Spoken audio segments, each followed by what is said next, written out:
ಜಯ ಜಿನೇಂದ್ರ ವೀಕ್ಷಕರೇ, ಮೈಸೂರಿನಲ್ಲಿ ನಡೆದ ಪರಮಪೂಜ್ಯ ಸಂತ ಶಿರೋಮಣಿ 108 ಆಚಾರ್ಯ ಶ್ರೀ ವಿದ್ಯಾಸಾಗರ ಮುನಿ ಮಹಾರಾಜರ ಪರಮ ಶಿಷ್ಯರಾದ ವಾತ್ಸಲ್ಯಮೂರ್ತಿ ಅಭೀಷ್ಣ ಜ್ಞಾನಭಾಸ್ಕರ ಪರಮಪೂಜ್ಯ 108 ಆಚಾರ್ಯ ಶ್ರೀ ಪುಣ್ಯಸಾಗರ ಮುನಿ ಮಹಾರಾಜರ 29ನೇ ಚಾತುರ್ಮಾಸ ವರ್ಷಾಯೋಗ 2025 ಇದರ ಪ್ರಯುಕ್ತ ಚಾತುರ್ಮಾಸ ಕಳಸ ಸ್ಥಾಪನೆ ದಿನಾಂಕ 20/7/2025 ಸಮಸ್ತ ಜೈನ ಸಮಾಜ ಮೈಸೂರು ವತಿಯಿಂದ ಅಮೋಘವಾಗಿ ನಡೆಯಿತು.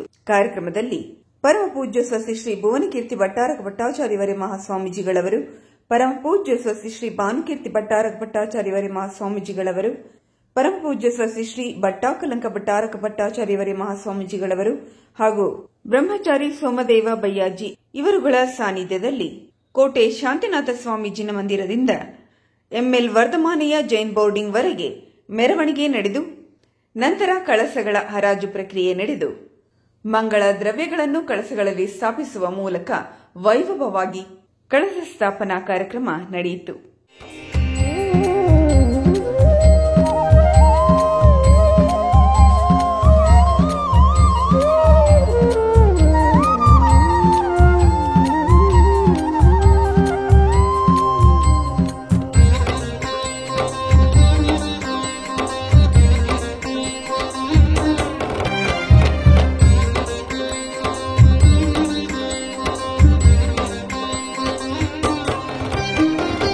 ವಂದಿಸಿ ಭಜಿಸೋಣ ದೇವನ ಚಂದದಿ ಭಜಿಸೋಣ, ವಂದಿಸಿ ಭಜಿಸೋಣ ದೇವನ ಚಂದದಿ ಭಜಿಸೋಣ. ಬಂಧನರಹಿತ ದಿಗಂಬರ ರೂಪನ, ಬಂಧನರಹಿತ ದಿಗಂಬರ ರೂಪನ ಪಾದಕ್ಕೆ ಎರಗೋಣ, ಪಾದಕ್ಕೆ ಎರಗೋಣ ಜಿನನ ಪಾದಕ್ಕೆ ಎರಗೋಣ. ವಂದಿಸಿ ಭಜಿಸೋಣ ದೇವನ ಚಂದದಿ ಭಜಿಸೋಣ, ವಂದಿಸಿ ಭಜಿಸೋಣ ದೇವನ ಚಂದದಿ ಭಜಿಸೋಣ.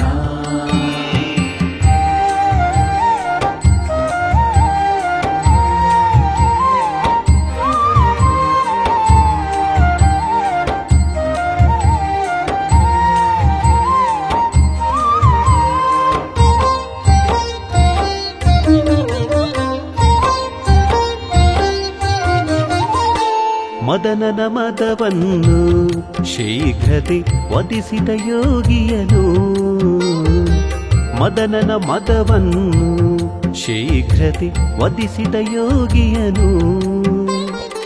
ಮುದದೊಳು ಧ್ಯಾನಿಸಿ ಸದಮಲ ರೂಪನ, ಮುದದೊಳು ಧ್ಯಾನಿಸಿ ಸದಮಲ ರೂಪನ ಪದಗಳಿಗೆರಗೋಣ, ಪದಗಳಿಗೆರಗೋಣ ಜಿನನ ಪದಗಳಿಗೆರಗೋಣ. ವಂದಿಸಿ ಭಜಿಸೋಣ ದೇವನ ಚಂದದಿ ಭಜಿಸೋಣ, ವಂದಿಸಿ ಭಜಿಸೋಣ ದೇವನ ಚಂದದಿ ಭಜಿಸೋಣ.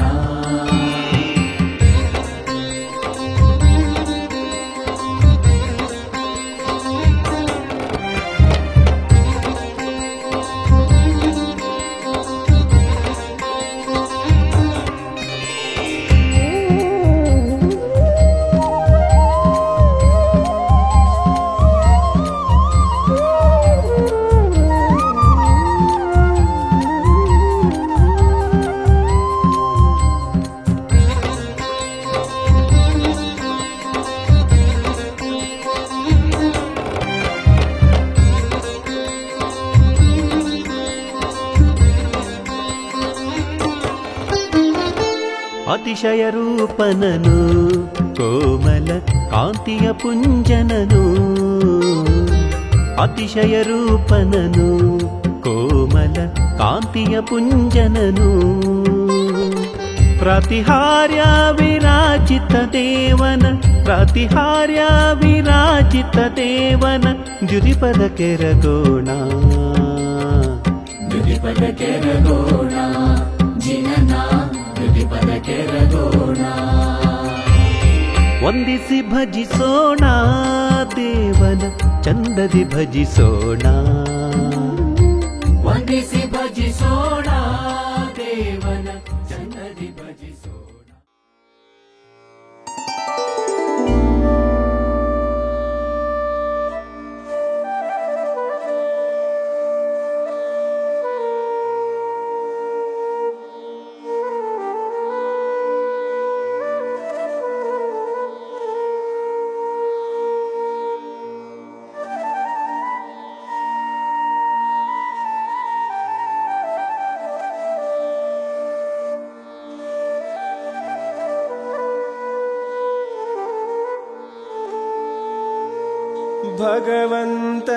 ಭಗವಂತನಿಂದಾದ ಓಂಕಾರ ಧ್ವನಿಯನ್ನು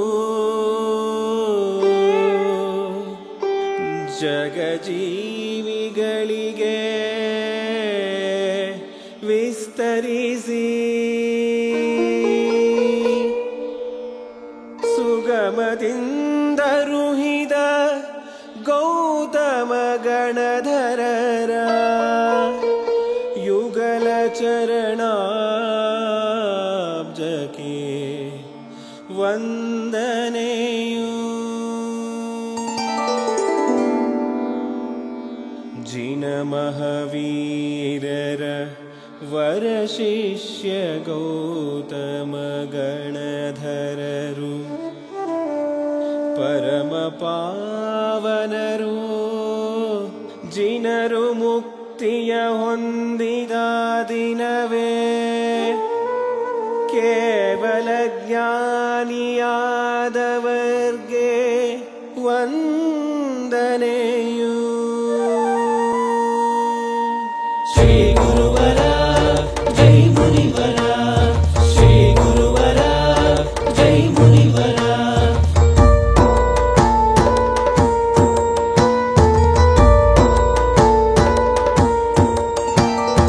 ಅತಿಶಯ ಕ್ಷೇತ್ರವು ಶ್ರವಣ ಬೆಳ್ಗುಳದಲ್ಲಿ ಅತಿಶ್ರೇಷ್ಠ ಸಮಾಧಿ ಹೊಂದಿಹರು. ಅಂತಿಮಾಶ್ರುತ ಕೇವಲಿ ಭದ್ರಬಾಹು, ಅಂತಿಮಾಶ್ರುತ ಕೇವಲಿ ಭದ್ರಬಾಹು. ಶ್ರೀ ಸಂತರ ಪಾದಕ್ಕೆ ವಂದನೆ, ಶ್ರೀ ಸಂತರ ಪಾದಕ್ಕೆ ವಂದನೆ. ಜೈ ಜೈ ಗುರುದೇವ, ಜೈ ಜೈ ಗುರುದೇವ, ಜೈ ಜೈ ಗುರುದೇವ, ಜೈ ಜೈ ಗುರುದೇವ.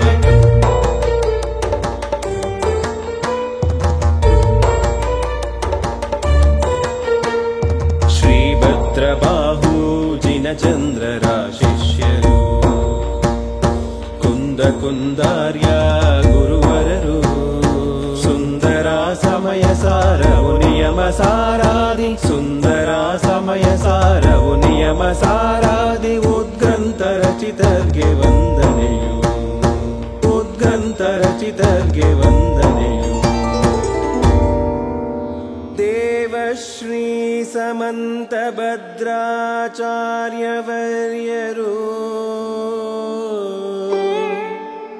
ಶ್ರೀ ಸ್ವಯಂಭೂ ಸ್ತೋತ್ರ ರಚಯಿತರು. ಭವಿಷ್ಯತ್ ಕಾಲದ ತೀರ್ಥಂಕರರನಿ ಪರಿವರಿಗೆ ಭಾವದಿಂ ಭಜಿಸಿ ವಂದನೆಯು. ಚಾಮುಂಡರಾಯನ ಪರಮ ಗುರುಗಳು ಇವರು ನೇಮಿ ಚಂದ್ರಾಚಾರ್ಯವರರು. ಗೊಮ್ಮಟ ಸಾರವ ರಚಿಸಿದ ಮಹಿಮರ್ಗೆ, ಗೊಮ್ಮಟ ಸಾರವ ರಚಿಸಿದ ಮಹಿಮರ್ಗೆ ಅಮಿತ ಭಕ್ತಿಯುಳು ವಂದನೆಯು. ಶ್ರೀ ಗುರುವರ ಜೈ ಮುನಿವರ, ಶ್ರೀ ಗುರುವರ ಜೈ ಮುನಿವರ.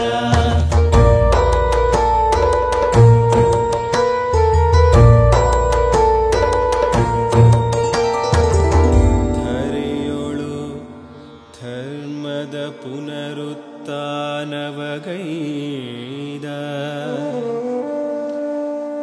ಪರಮಶ್ರೀ ಶಾಂತಿ ಸಾಗರರು. ಚಾರಿತ್ರದಲ್ಲಿ ಚಕ್ರವರ್ತಿ ಭಕ್ತಿಯೆಂದೆನಿಸಿಹ ಪರಮ ಪಾವನರಿಗೆ ವಂದನೆಯು. ಅಧ್ಯಯನ ಧ್ಯಾನಾದಿಯಲ್ಲಿ ನಿತ್ಯ ನಿರತರು ಶ್ರೀದೇವನಂದಿ ಗುರುವರರು ಮದನ ವಿಜೇತರ ಶ್ರೀಯತಿವರ್ಯರ ಪಾದ ಪಂಕಜಕ್ಕೆ ವಂದನೆಯು. ಪಾದ ಪಂಕಜಕ್ಕೆ ವಂದನೆಯು.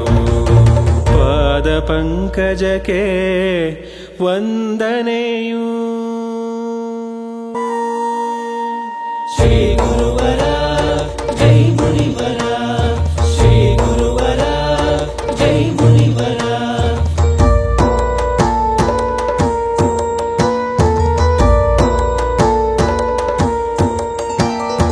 ಅತಿಶಯ ಕ್ಷೇತ್ರವು ಶ್ರವಣ ಬೆಳ್ಗುಳದಲ್ಲಿ ಅತಿಶ್ರೇಷ್ಠ ಸಮಾಧಿ ಹೊಂದಿಹರು. ಅಂತಿಮಾಶ್ರುತ ಕೇವಲಿ ಭದ್ರಬಾಹು, ಅಂತಿಮಾಶ್ರುತ ಕೇವಲಿ ಭದ್ರಬಾಹು. ಶ್ರೀ ಸಂತರ ಪಾದಕ್ಕೆ ವಂದನೆ, ಶ್ರೀ ಸಂತರ ಪಾದಕ್ಕೆ ವಂದನೆ. ಜೈ ಜೈ ಗುರುದೇವ, ಜೈ ಜೈ ಗುರುದೇವ, ಜೈ ಜೈ ಗುರುದೇವ, ಜೈ ಜೈ ಗುರುದೇವ.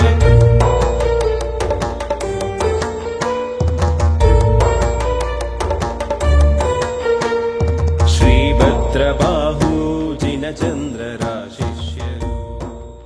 ಸಮಯ ಸಾರವು ನಿಯಮ ಸಾರಾದಿ ಉದ್ಗ್ರಂಥ ರಚಿತರ್ಗೆ ವಂದನೆಯು.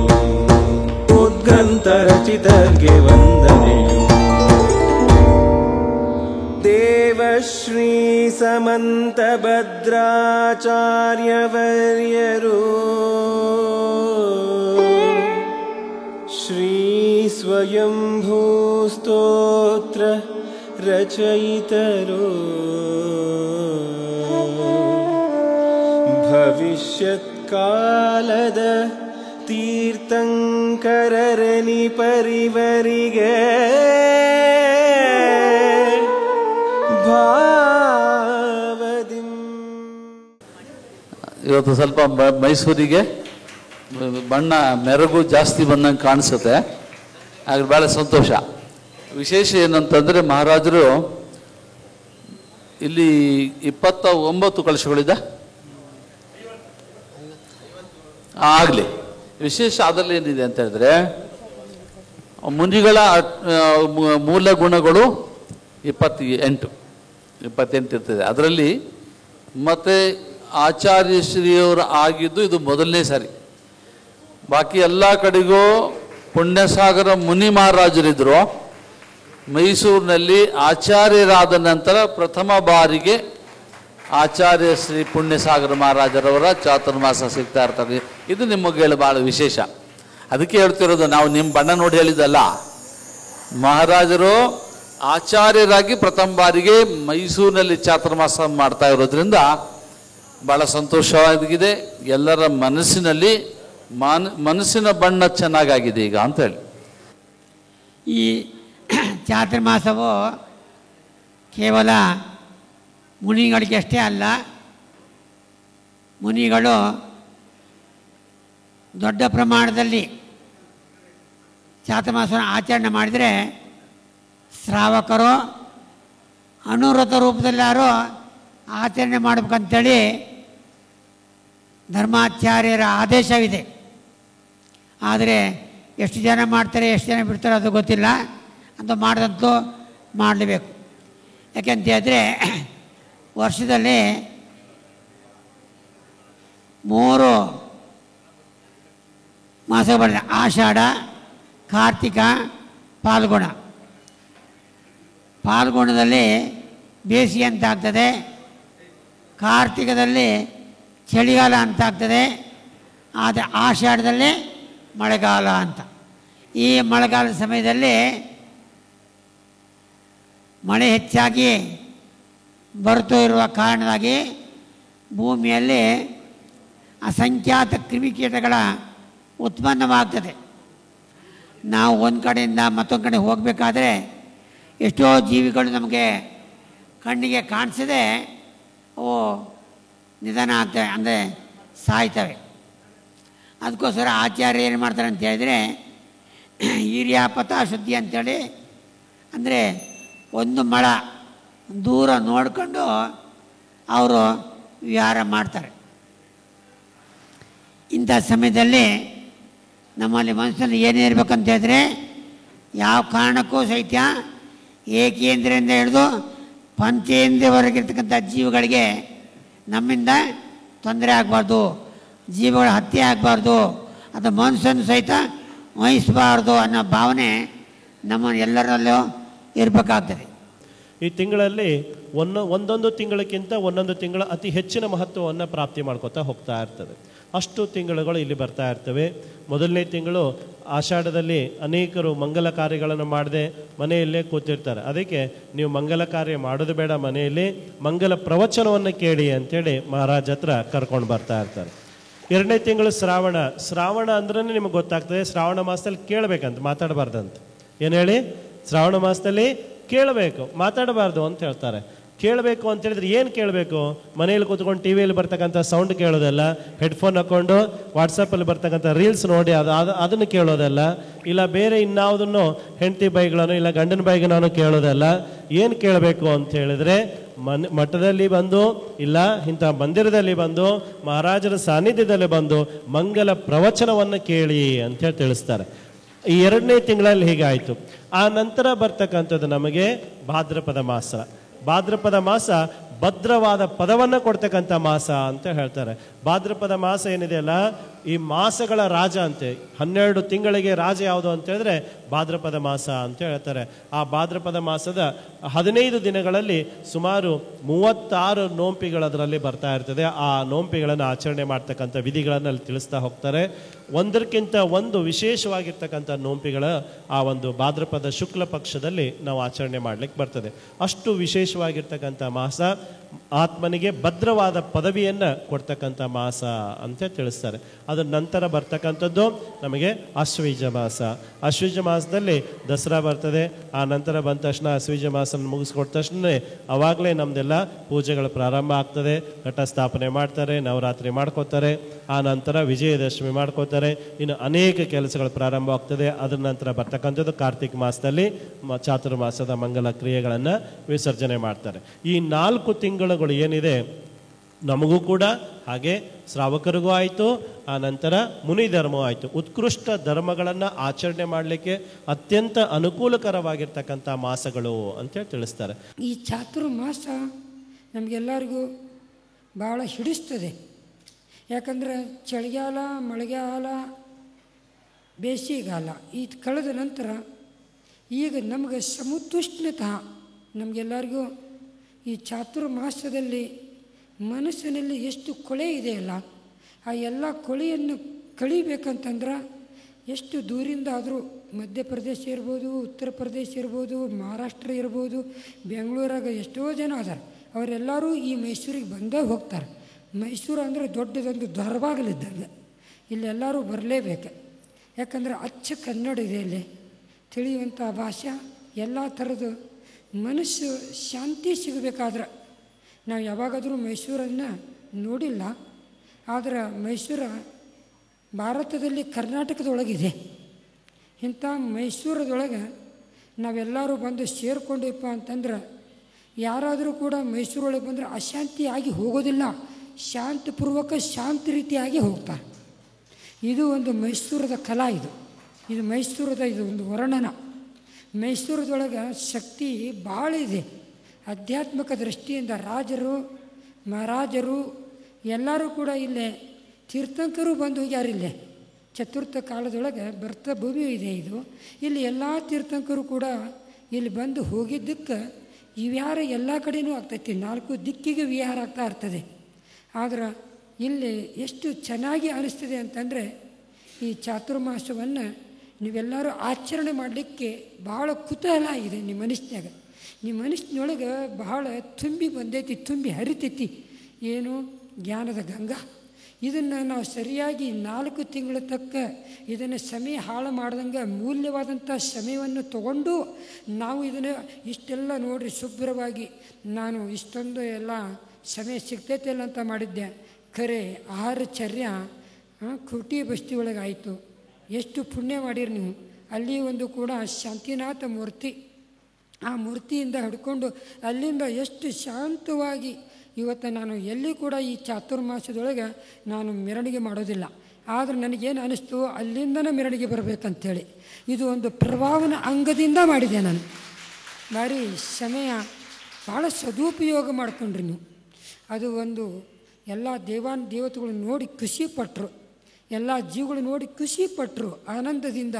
ಇಲ್ಲಿ ಸ್ಪರ್ಶ, ಇಲ್ಲಿ ಭೂಮಿ, ಇಲ್ಲಿ ಕ್ಷೇತ್ರ, ಇಲ್ಲಿ ಮಣ್ಣು, ಇಲ್ಲಿ ಮನಸ್ಸು, ಇಲ್ಲಿ ಶರೀರ, ಇಲ್ಲಿ ಜ್ಞಾನ ಇವೆಲ್ಲ ತುಂಬಿಕೊಂಡ್ರೆ ಮೈಸೂರದೊಳಗೆ ನನಗೆ 4 ತಿಂಗಳಿದ್ದು 4 ದಿನ ಹೊರಟು ಹೋಗ್ತೈತಿ ಅನ್ನಿಸ್ತೈತಿ. ಆ ಥರ ಮೈಸೂರು ಆಗ್ತೈತಿ ನನಗೆ.